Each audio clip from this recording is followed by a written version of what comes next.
আসসালামু আলাইকুম ওয়া রাহমাতুল্লাহি ওয়া বারাকাতুহু।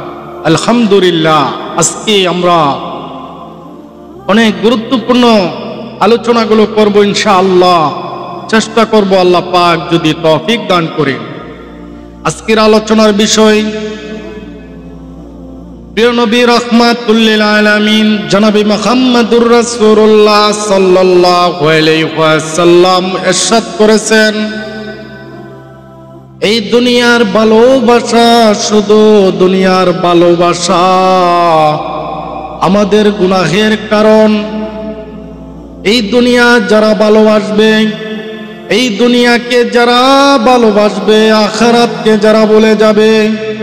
প্রিয় নবী রাহমাতুল লিল আলামিন বলেছেন, আখিরাত তোমাদের অন্ধকার, আখিরাত পাবে না, আখিরাত তোমাদের জন্য অন্ধকার।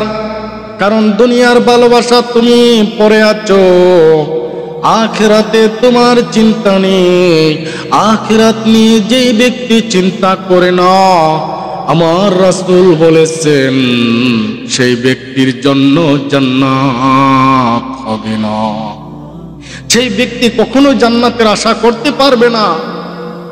কারণ পরকালের চিন্তা যদি আমাদের, চেতনা যদি আমাদের না থাকে, দুনিয়ার ভালোবাসা যদি আমরা করে থাকি, দুনিয়া আমাদেরকে কোনোদিন জান্নাতে দিতে পারবে না।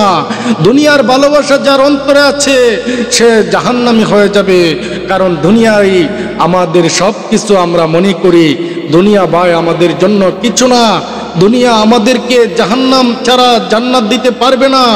একমাত্র যদি আখিরাতের চিন্তা করি, আমরা যদি 5 ওয়াক্ত নামাজ পড়ি, নবীজি সাল্লাল্লাহু আলাইহি ওয়াসাল্লামের উপরে দুরূদ পাঠ করি, একমাত্র রাস্তায় আমাদের আখিরাতের রাস্তায় যদি চিন্তা করি, আখিরাতের কথা যদি চিন্তা করি, হাসরের দিনের চিন্তা করি, আল্লাহ পাক রব্বুল আলামিন আমাদের অন্তরে আল্লাহর ভালোবাসা, নবীর ভালোবাসা যদি থাকে, আমরা অবশ্যই জাহান্নাম থেকে বেঁচে জান্নাতে যেতে পারবো ইনশাআল্লাহ। আমাদের অন্তরে যেন এই আশা, এই আল্লাহ পাকের ভালোবাসা, নবীর সুন্নত, নবীর ভালোবাসা যদি আমাদের অন্তরে থাকে, ইনশাআল্লাহ আমরা জান্নাতে যেতে পারবো।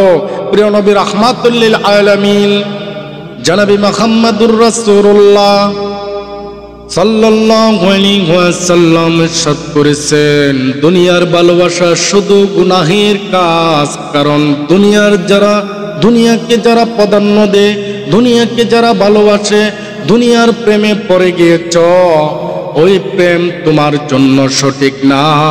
যদি আখিরাতের জন্য চিন্তা করো, আখিরাতের জন্য চিন্তা করো, দুনিয়ার জমিনে আল্লাহ পাক রব্বুল আলামিন তোমার আমল নামায় জাহান্নাম থেকে জান্নাতের